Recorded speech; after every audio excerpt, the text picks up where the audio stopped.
it took me years to get a diagnosis, sitting with this kind of mystery illness that was taking control of my life. And it nearly broke the spirit of my family, especially my kids. And so that process for me started about 14 years ago. I was in a car accident. And in the car accident, what ended up happening was my hands were on the steering wheel. And so I was getting a lot of pain that was going in both of my wrists. And so the provider that I was seeing, I'll be honest with you, he was good looking, he was cute. And he was giving me different injections in my hands. And that was great for quite some time. And then it got to the point where he said, okay, so what we're going to do now is I'm just going to go in and I'm just going to do a little cut on both of your wrists and then you'll be better. And I said to that, you are cute, but you're not that cute. So that started my journey of taking a look at some other ways to heal. And I hope my audio is okay. I'm outside. It's so pretty right now. So I really wanted to sit outside in the back patio and just kind of enjoy the day while also sharing with you just about my journey of finding out that I had an autoimmune disorder. So in that process of trying to figure things out, what ended up happening was I was doing a lot of research and then I was getting on Pinterest, just to kind of look for some consensus in terms of like, okay, what are people doing? Because obviously I have inflammation in my body. Inflammation is, and again, I'm not a medical provider. This is just layperson's understanding 1000%. So I'm like, okay, inflammation causes a lot of pain. Maybe I should look at things that are anti-inflammatory. And so let me figure that out. And so I was just doing a lot of research with Pinterest, without Pinterest, but Pinterest definitely helped because again, like I said, it provided a lot of consensus for me. So two things kept coming up. One of the two things was gluten. The other thing was dairy. And so I was like, okay, I'm from New Orleans. I love my food, gluten and dairy. I really need those things. So finally, I was just like, you know what? Just forget it. I did an elimination diet for a month. And what ended up happening during that elimination diet was I took gluten and dairy completely out of my diet. And within 1 week, I was surprised. It felt like I was like the Tin Man and I had finally gotten the oil.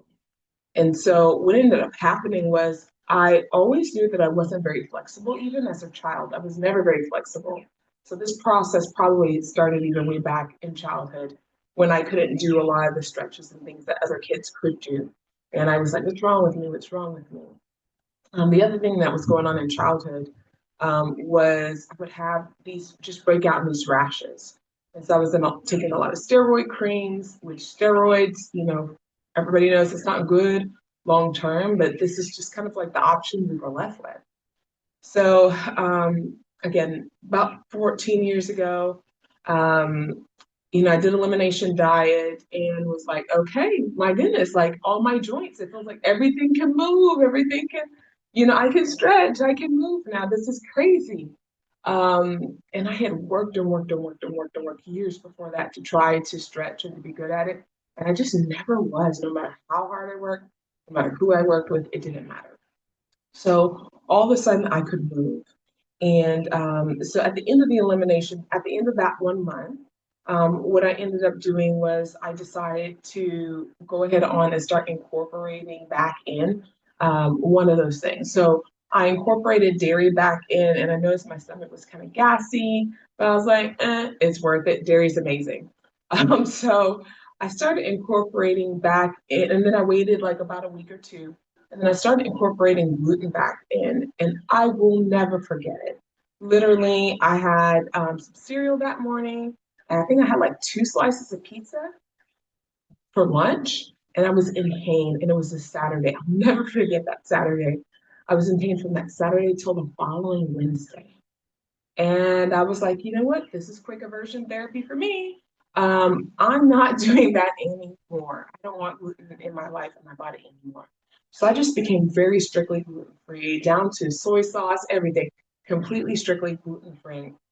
And so time went on, and at my practice, somebody had left some sort of like a baked good out, and I was like, and with my name on it, so I was like, oh, that's so sweet. But I didn't see the person, and so I was like, oh, somebody probably left it for me, and everybody knows I'm gluten free, so I'll go ahead and enjoy it. It's around the holiday season, and I went on ahead and started to enjoy that treat, and it was delicious. It was like a blondie. And I was doing dishes one day, and I was telling my husband, I was like, "Oh my goodness, my ankles are killing me. Like they're like on fire." He's like, "Really? That's interesting. Did you eat anything different?" I'm like, "No, everything's been the same." Because I'm thinking, most of the time I cook my own food. I'm like thinking, no, everything's the same. So then time went on, and then I noticed I was like, "Oh my goodness, I broke out in a rash. Like I haven't had a rash in a long time." He's like, "Yeah, that's odd." I'm like, "It is also odd that I didn't have a rash for a long time." Again, I was not putting all the pieces together. So then all of a sudden I was like, "You know what? I did have some gluten. I'm pretty sure I had gluten in this baked good," and then told my husband the whole story. So since then, I've been extremely careful, even if I'm not 100% sure if something has gluten in it, I just don't eat it anymore.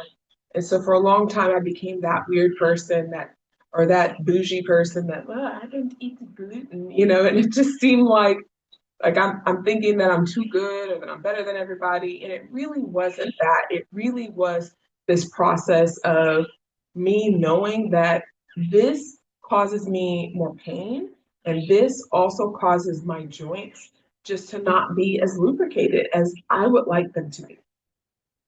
So fast forward a handful of years, and my kids were having a lot of issues with constipation, like consistently issues. And I talked to different providers, and they were like, well, women, we tend to have more plumbing issues. That's just what we have. That's just part of it. You just have to do laxatives. And I was just like, that is not the life that I want for myself. I'm an eating disorder survivor, so I'm in recovery for that. And one of the things that I did not want was for my kids to live a life of laxatives because I lived that life. And I knew that I could get easily into a crazy spot in my brain. So I was like, we got to do something. And so I started taking a look at around that same time that my kids were just consistently getting backed up. The other thing that was going on was my husband, he was in the process where they were like, you know what, look, it's hereditary for you. I don't know if y'all can hear that. These birds are just having a great time. Sorry. I have neuro differences as well. And so um, sometimes it's just being able to focus on a thing. It, my brain is like, oh, look at this other thing over here. Um, but it was just lovely listening to that. Hopefully, y'all can hear a little bit of birds hanging out.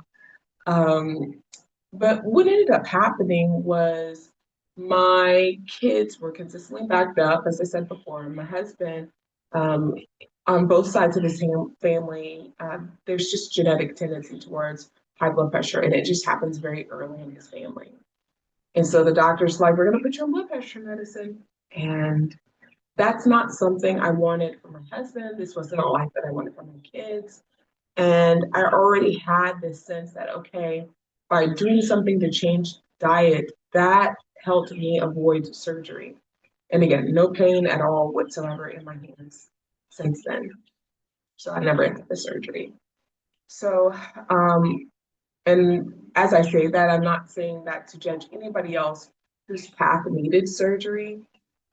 I believe that everybody has to find what works best for your body and make the best decisions that you have at the time that you're in. And so hopefully this is not, a space for anybody to start to feel like, okay, oh, maybe I shouldn't have this surgery. Maybe I should have just done this thing.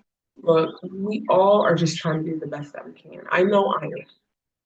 So I was like, let me do some research. Let's try to see what we can find out.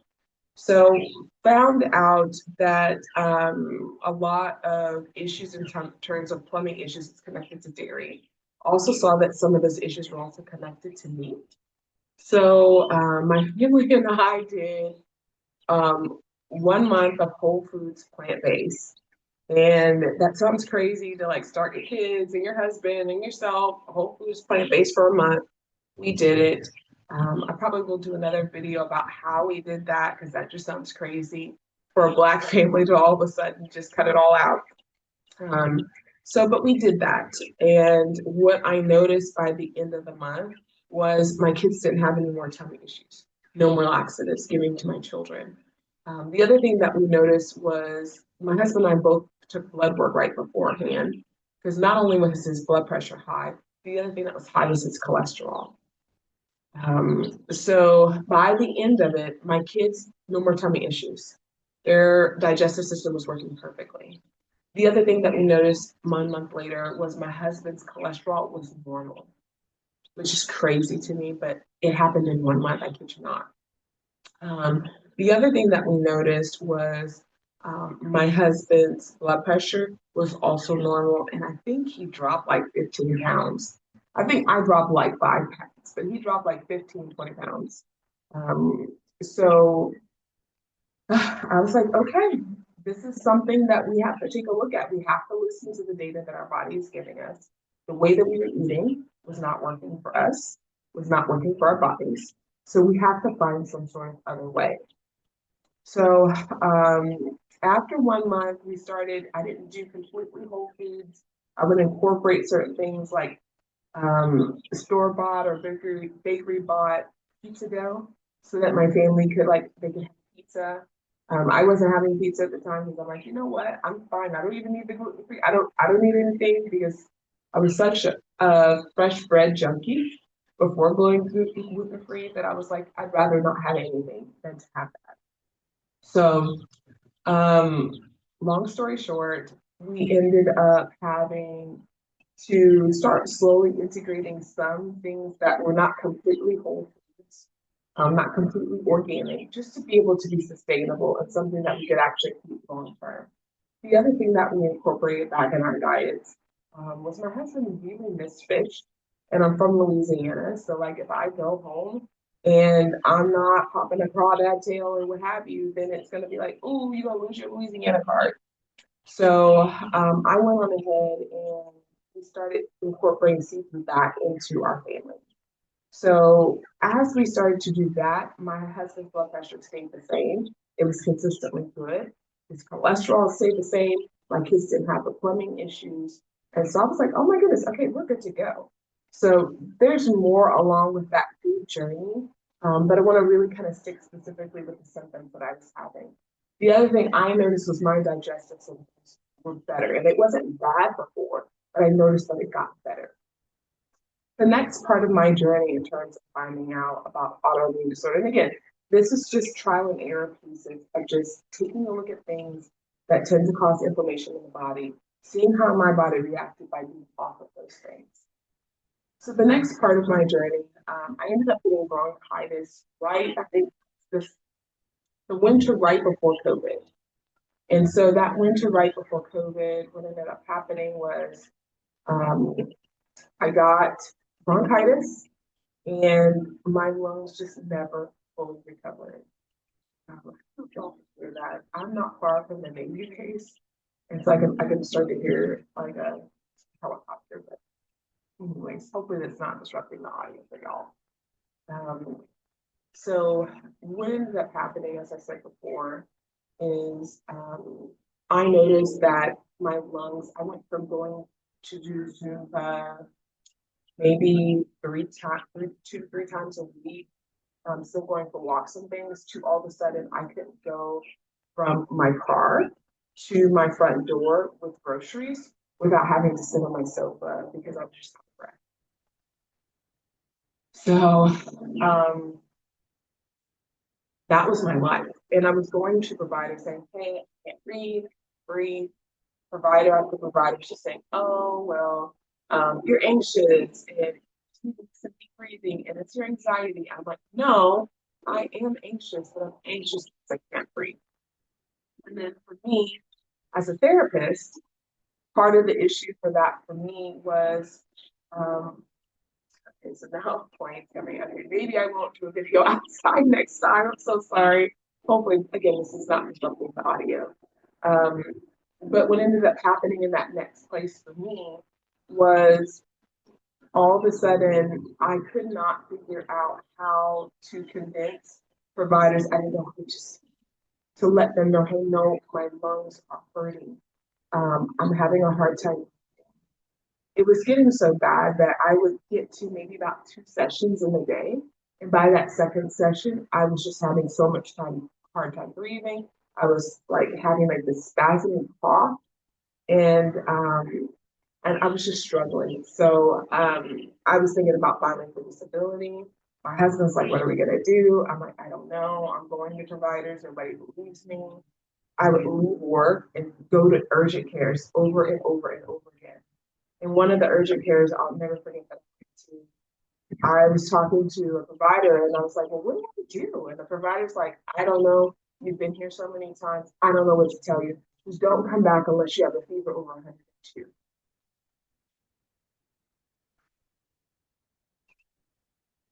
I felt like giving up at that. That was the place where I I told my husband, like, and my business partners, I'm like, I don't know what else to do here. I'm going to everybody, I don't know what else to do. So what ended up happening was I went on ahead. Sorry, here's some kids playing. I don't think I'll do another video outside. Um, Even though I love it, it's great, but I want to be able to make sure that you all can hear. So hopefully y'all are not hearing that. But that was a place where I just kind of like felt like I hit rock bottom.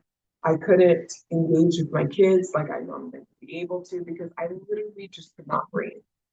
So I ended up going to again go see another provider who gave me a referral for a immunologist. And so I went to see that person. He ran some tests, and he ran some tests specifically on my lungs. And he looked at my lung function, and he said, "Oh, he said your lungs are not working as well as they normally would." And he said, "I can see that they're not functioning correctly." And then he also got me to use the inhaler because my other issue was I was telling him, "Hey, an inhaler helps, but it doesn't really fix the problem, so to speak, in terms of it helps me feel a little bit better, but I'm not feeling much better." So he was able to see that in real time, watch me use it and make sure I was using it correctly. And he was able to see, you're right, you're not getting the type of who use an inhaler. So he diagnosed me with difficulty breathing and put me whatever Latin is for difficulty breathing. There's a name for it, and I've always mispronounced it. So I'm not even gonna try on video. So he diagnosed me with that and gave me a whole bunch of steroids, and finally felt like I was getting my life back. But then I started kind of feeling depressed, and I wasn't sure what was going on. Like, why am I depressed? And I found out that one of the steroid medications that he put me on had milk in it. And I was like, who puts milk in an inhaler? I don't understand medicine. Somebody out there probably knows and understands and gets it. So anyways, I was like, look, I can't take this. I started taking myself off of some of those things.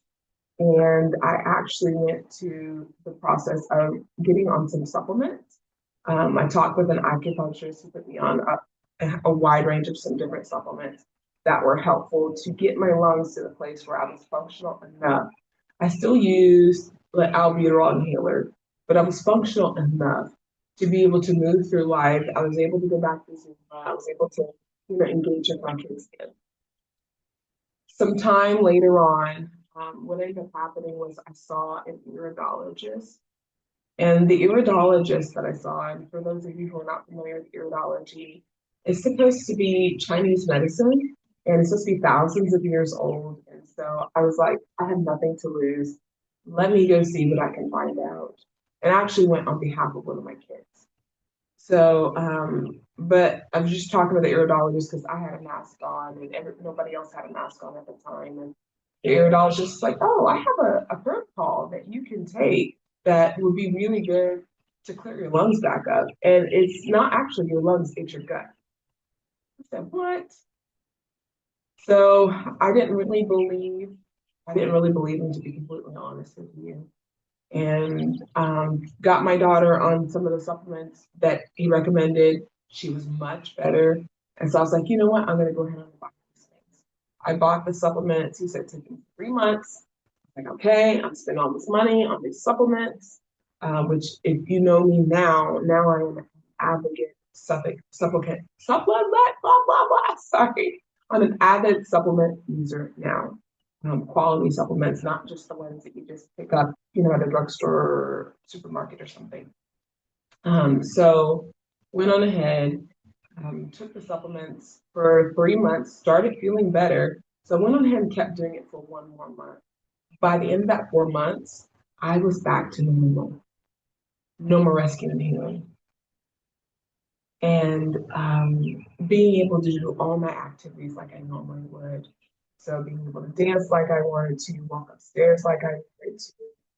I, I, I, it was insane how much to get that part of my life back that I thought I never would have back ever again. So I got that part of my life back and things were going pretty well. And then I started noticing in afternoons, my blood pressure would start dropping. It would get so bad that it would be like in the 80s over 50s. And so when it's that low, the only thing that I can do is just go to sleep. And so I would just like literally take a couple sips of water, go to sleep.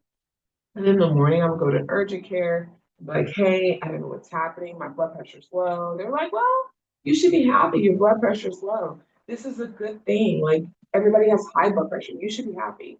Which, again, as a Black woman, some of those things I'm like, don't come back unless you have a fever of 102 degrees when I'm not. You should be happy. Your blood pressure is low and it's not high. I'm like, it's affecting my function. And they're like, well, that's fine as long as you're not symptomatic. I'm like, but I just told you I can't function when it's that low. I literally just go to sleep. So I was told, well, you're dehydrated. You just need to drink more water, which water. You're dehydrated, drink more water, drink more water.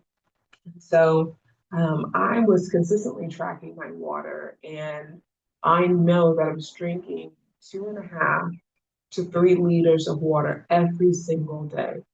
And so then they were like, I was keep continuously going to the, emergency room, urgent care. And they were like, well, you know what? It's probably the fact that you're drinking too much water. I'm like, okay, okay, I can't win. I can't win at all. Okay, so they're like, you're drinking too much water now, and you probably need more salt in your diet. So eat more salt, eat more food. And again, I'm from Louisiana. I don't need much of an excuse to eat more. So eat more food. It'll help raise your blood pressure. Eat things like lasagna and what have you. And I'm like, so I started eating more food and I started buying electrolytes. The electrolytes did help me feel better. I had more energy in the morning, but I was still tanking. And my blood pressure was going down in the afternoon. And sometimes it was still, just tank like that, like 80s over 50s. And I just have to go to sleep at like 5 o'clock in the afternoon. So that went on for a while until I finally went to see an internal medicine. I was like, I need to see somebody. This is insane. I wanted to go back to the iridologist, but they had closed their practice, and so I was like, okay, can't get help any there. Can't get any help there. So I went to an internal medicine provider, and she said, okay, maybe maybe it's this, maybe it's that. I'm like, nope, I don't think it's this. Nope, I don't think it's that. I appreciate you. But she was collaborative. She worked with me, which was something that was not consistently my experience as I've walked these past 14 years of just kind of tracking symptoms. Spoke with her, did lab work, got blood work done, and I'll never forget, it was a Monday. I got a call from her office, and they said, excuse me, where are you at right now? And I'm like, well, I'm driving my kids home from school.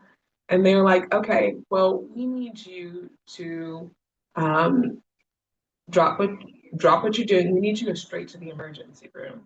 Your hemoglobin was 6.1. And usually people start getting transfusions at 7. So they're going to check your blood and they might get a blood transfusion. I was like, what? Okay.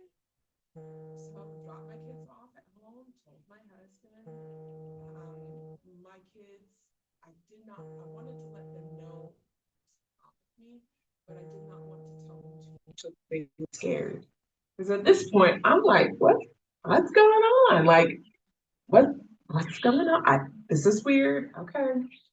I take iron. What's going on? So I get to the emergency room and my blood pressure's low, really low. They take my hemoglobin, and again, it's 6.1. And they say, we're keeping you, and we're doing a blood transfusion, and we're going to run a whole bunch of tests while you're here. You're not going anywhere. I said, what?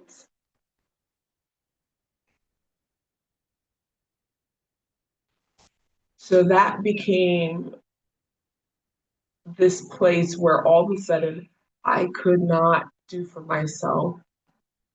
I was hooked up to an IV. I was hooked up, getting blood transfusions. They were trying to find good veins on me. They couldn't find good veins. I've always had good veins. So that's when things started kind of picking up in terms of something is wrong here. And your body has been telling you that something was wrong literally for years. But because I didn't have anybody in my family who had the issues that I have, I didn't know. I didn't know. And my family, go see doctors, go see medical providers, but also would notice that sometimes the advice always wasn't super helpful. I was in a spot where I was feeling very burned by the medical system. And so I was desperate to keep trying. And I'm so thankful to have found the internal medicine provider that I found. I'm so thankful for the immunologist that I saw all those years ago who also retired. Um, I'm so thankful for that person as well. I'm so thankful for the iridologist. So there were people along the way to help me in this journey.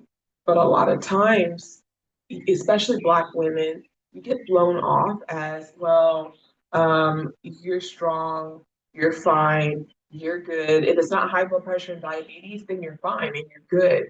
And I wasn't fine. I wasn't good.